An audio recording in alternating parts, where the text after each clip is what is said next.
Hello, welcome to globaleye. I'm Parikshit Luthra. It has been over 1,000 days since Russia's invasion of Ukraine, and the situation has seen a dramatic escalation this week. Russia has confirmed that it fired an experimental hypersonic missile at Ukraine. This was in response to the United States and United Kingdom allowing Kyiv to strike Russian territory with advanced Western weapons. US President Biden allowed the use of long-range missiles after Russia deployed 10,000 North Korean troops in Ukraine. Russia's President Putin has warned that Moscow would have the right to strike the Western nations that provided Kyiv weapons to hit Russia. Putin said that civilians would be warned in advance of further strikes. With these weapons, he added that the conflict has acquired an element of a global character. Leaders from Ukraine and NATO are set to hold talks in Brussels over this attack. Responding to Putin, Ukrainian President Zelensky said use of the new missile amounted to a clear and severe escalation. He reiterated that Russia's move called for strong worldwide condemnation. To discuss that and more, we're now joined by Ambassador Meera Shankar, former Indian ambassador to the United States, and Ruslan Bortnik, director at the Ukrainian Institute of Politics. Thank you very much for joining us on the program. Ambassador Meera Shankar, if I can begin with you, things not looking very good, but the warning that Putin is sending to the West right now that we've revised our nuclear doctrine. If a nuclear state is helping a non-nuclear state like Ukraine to attack Russia, then they can invoke their nuclear doctrine. This is the message from Putin. They've also struck Ukraine with an intercontinental ballistic missile. What's the big message? Is there a real worry of a severe escalation?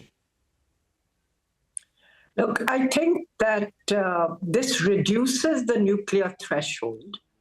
Though Putin has been a little measured in his response, primarily because I think the incoming Trump administration may follow a different policy.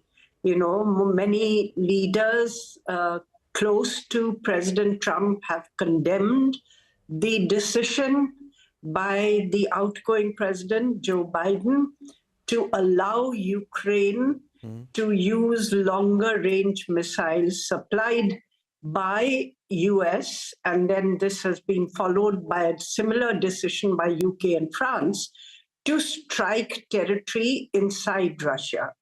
Till now, Ukraine was using these to strike at Russian forces within Ukrainian territory. So this marked a significant shift in the conflict, and the West said that this was in response to Russia's deployment of 10,000 North Korean troops in Kursk, which marked an escalation. And the sad thing is that it's like an escalatory ladder from both sides.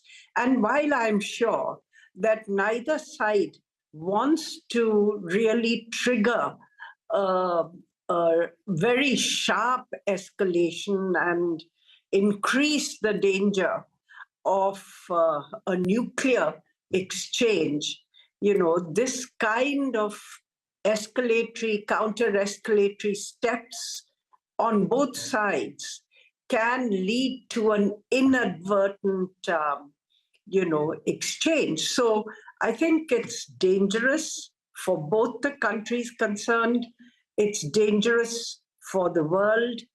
And the sooner that the conflict is halted and negotiations begin for a diplomatic solution, I think the better it will be for both countries and the world. Right.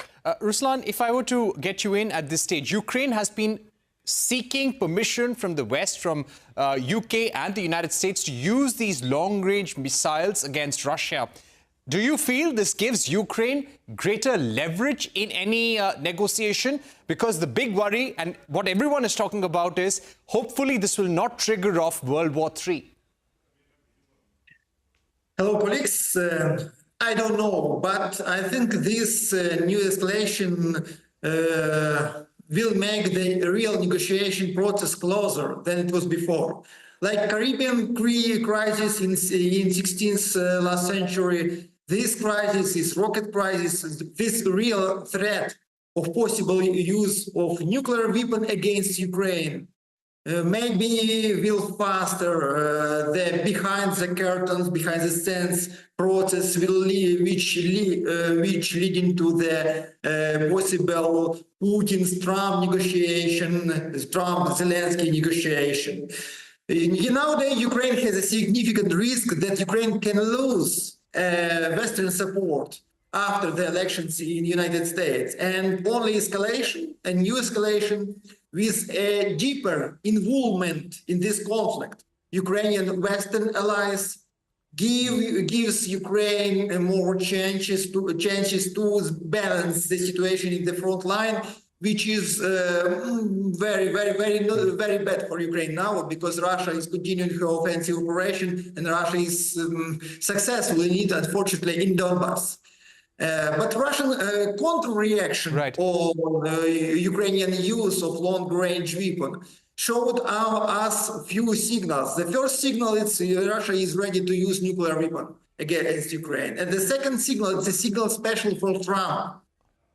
Russia said that Russia used a middle-range rocket, which was previously was prohibited by the special agreement between Soviet Union and United States. Agreement treatment of prohibition of small middle-range rockets, and this agreement was broken by the Trump in 2019. Maybe it is an invitation from the Russian side to negotiation to the Trump directly also. Okay, let me go back to Ambassador Meera Shankar. Ambassador Meera Shankar, you said this possibly has something to do with North Korean troops supporting Russian troops in this war against Ukraine. But anything more about the timing of the support to Ukraine? Because Ukraine has been seeking permission from Biden, and Biden has been saying no till now. But giving permission at this stage, when the new president in the United States is going to take over in about 2 months or so, this clearly muddies the water for the next president. Why do you think Joe Biden has taken this decision at this stage? Look, if you want to put a good view on it, then it is to help Ukraine have a better bargaining position, because Russia is getting ready with the help also of North Korean troops to try to expel Ukrainian troops from Kursk, which is a region in Russia which Ukraine has held militarily. And this could be a bargaining chip in any subsequent negotiations. If you want to take a malign view of the decision, then it certainly complicates President Trump's desire to halt the conflict quickly and to commence discussions to find an end to the war. So there are two possible reasons, as I said. But from the Russian point of view, since this is an attack on Russian territory, they have, as you said, indicated clearly that any nuclear weapon state supporting an attack by another country on Russia would be considered as their participation in the war. And secondly, Russia has also changed its nuclear doctrine to say that if there are major attacks on their land, even if it is conventional, they reserve the right to respond with a nuclear retaliation. Now, the missile that Ruslan? Russia has launched, sorry, if I may just add here clarification, it's not please. a long-range intermediate, it's not a intercontinental ballistic missile, as Ukraine was initially